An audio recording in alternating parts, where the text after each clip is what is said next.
Hey guys, or I guess I should be saying hey ladies, because today's video is going to be all about my experience with the Copper IUD. So this video is probably going to be a little bit TMI, but I know how super helpful it is to have all the facts before you go through with something like this. So yeah, let's get straight into the video. So if you're a subscriber or you usually watch my videos, then you know how much the pill affected my skin. So I was on the pill for 10 years, and when I finally quit it, I was covered in acne. I broke out in cystic acne everywhere. So being hormone free is super important to me because I really want to keep my hormones balanced naturally now, which is why the Copper IUD was the perfect option for me, because I really couldn't find many other options that didn't pump your body full of synthetic hormones. So what is the Copper IUD? Okay, so the Copper IUD is essentially a piece of plastic. It's like in a T-shaped.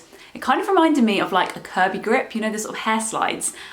Not the same size as that, don't want to scare everybody off. But yeah, it kind of reminded me of that kind of size in terms of like the width. And then you have the two pieces of copper string, yeah, like I guess it's a string, but yeah, copper pieces hanging down from it, which repel sperm. So this is inserted into you and essentially just lives in you, sits in your kind of uterus for up to 5 to 10 years, depending on which one you go for. Okay, so how does it work? So the Copper IUD works essentially by being a barrier between the sperm and the egg. So it really creates like an unhospitable environment for you to get pregnant. So not only being a barrier, but also having the kind of I guess spermicide. I guess copper's like a natural sperm repellent. So yeah, as I said, they kind of hang down from the T shape and that repels the sperm. So I've only ever felt mine in once, but apparently you can get the strings trimmed. So you are measured before you have this put in, but obviously sometimes they get it slightly wrong. So yeah, if they are something that you can feel, then yes, you can have the sort of strings trimmed. Okay, so the question I guess everyone is dying to know is, does this hurt? And unfortunately for me, the short answer is yes. So firstly, let me start by saying that I have a friend that went and got this done on their lunch break. So literally went to get the procedure and headed straight back to work. So for some people, this definitely doesn't hurt, but for me, it certainly did. So I was advised a couple of hours before to actually take paracetamol, which I either completely forgot about or completely ignored, because when I arrived, I obviously had no painkillers in my system. So really bad idea, guys. If that's what they advise you to do, then please do it. So the feeling, I guess, feels like really severe cramps that are like twisting your insides. Yeah, really heavy period cramps, which really hurts. So I guess the sort of procedure takes about 15 minutes and the whole thing was really painful. It kind of reminded me like your smear test. I'm not sure if any of you have had your smear test, but you should if you haven't. And yeah, the kind of same sort of like apparatus are used. So you're kind of like opened up and then when it's inserted in is when the cramps really begin. After it being put in, you are monitored for a little while to make sure that your body doesn't reject the IUD. And at this point I felt really faint, really sick. And I think my blood pressure went down quite a bit because they were monitoring that. And yeah, you don't just get to go home straight away. They do monitor you for, I think it's about an hour after, or they did for me at least. Guys, if you actually have any of your own questions about this, then please leave them in the comments because I'd be more than happy to answer them. I'll go through all of them and make sure I reply. So is there any downtime after? Yes, there definitely is. So I have booked half a day of work to have this done, very naively, but you definitely need at least a full day because after the procedure, I definitely would not have been able to concentrate on work. I was in quite a lot of pain, to be honest, and I actually felt like this didn't subside for maybe 2 or 3 days after. So I think I actually worked the next day from home so that I could rest a little. Once this has settled down, everything was fine. I would say the next sort of 4 to 5 periods were super intense, really heavy and quite painful. But I must say this is also coming from somebody that basically didn't have a real period for like over 10 years because I was on the pill. So it really was like going from like 0 to 100. So how long does the Copper IUD last? Okay, so there are 2 options from my understanding. One that you can get that's 5 years and one that you can get for 10 years. So I decided to go for the one for 10 years and I'm so glad I did because I would not want to have this put in again. As I explained, super painful.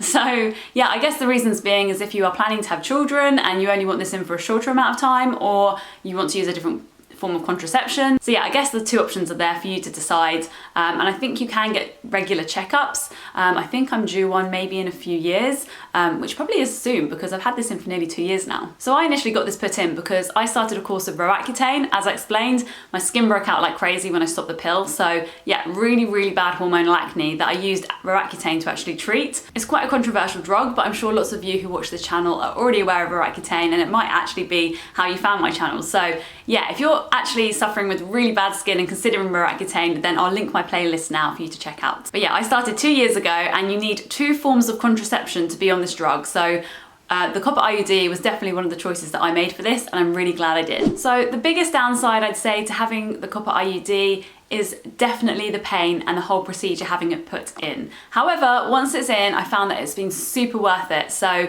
yeah, I'm not saying that everyone's going to experience this kind of pain, and you know, I'm not somebody that's experienced childbirth, so I'd say on kind of a scale, if 1 being absolutely easy and 10 being super painful, I would have said it's like a 7.5. Maybe my pain threshold is super low, I don't know, but yeah, it really hurt for me.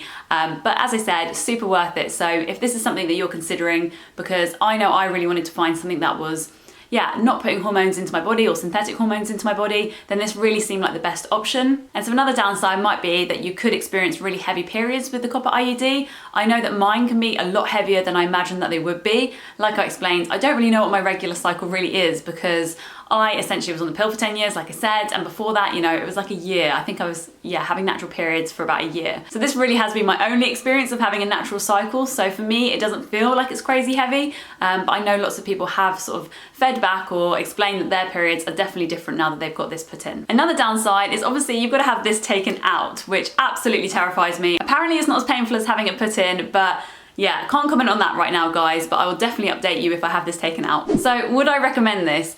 Absolutely. I think, guys, being on synthetic hormonal birth control really isn't the way forward. It's really not natural for our bodies. I know some people tolerate it much better than others, but for me, my experience being on the pill for 10 years, it's actually pretty life-changing, and I think it's a really crazy decision that we get to make when we're like 16 years old. And quite frankly, I went on the pill because of my skin. I didn't have like really bad acne, but I was quite oily, and essentially my GP just said this would help. Instead of going on antibiotics all the time, this is probably the way forward.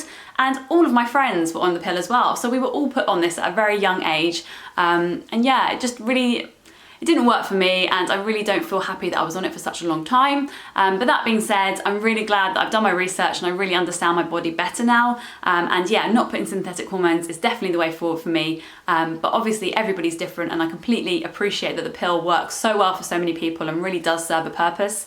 And you know, if you're only on it for a few years and you need it for that certain amount of time, then yeah, you do you, because I know when my skin was really bad once I'd come off it, I actually opted to go back on so that I could clear my skin up before weaning off the pill, which is a whole separate situation, a whole separate topic. I'll actually link the video now if you're interested in knowing how I came off the pill successfully without breaking out the second time. I also realised there's other methods of contraception which don't involve hormones, for example condoms obviously, and also the fertility awareness method. This is something I've really looked into, but at the time when I was having the Copper IUD put in, I hadn't had regular cycles and I really didn't trust myself to know exactly the signs about being fertile and when I wasn't fertile. But yeah, if you're interested in that other natural method, then really go and check out this podcast. I think it's called The Fertility Friday, but it's by a lady called Lisa, and I used to listen to that podcast all the time when I was really researching this. And in fact, I really need to pick it back up because super helpful and tons of information in there. Okay guys, that is all from me this week. I really hope you found this one helpful. Please give it a thumbs up if you did, and leave me a comment down below if you have any questions. Like I said, I'll get back to all of you. Hit the subscribe button if you'd like to join me here each week. I would love to have you. I upload every single Sunday, all about my acne journey, my hormone balancing, diet, skincare tips, yeah, different things each week, guys. So yeah, I would love to see you here, and please come and follow me on Instagram too, because I've set up an Instagram dedicated to my skin, and my handle is @Sarah_skinstory, so love to see you over there too. But yeah, that's all from me this week, guys. Have a great week, and I'll see you in my next one.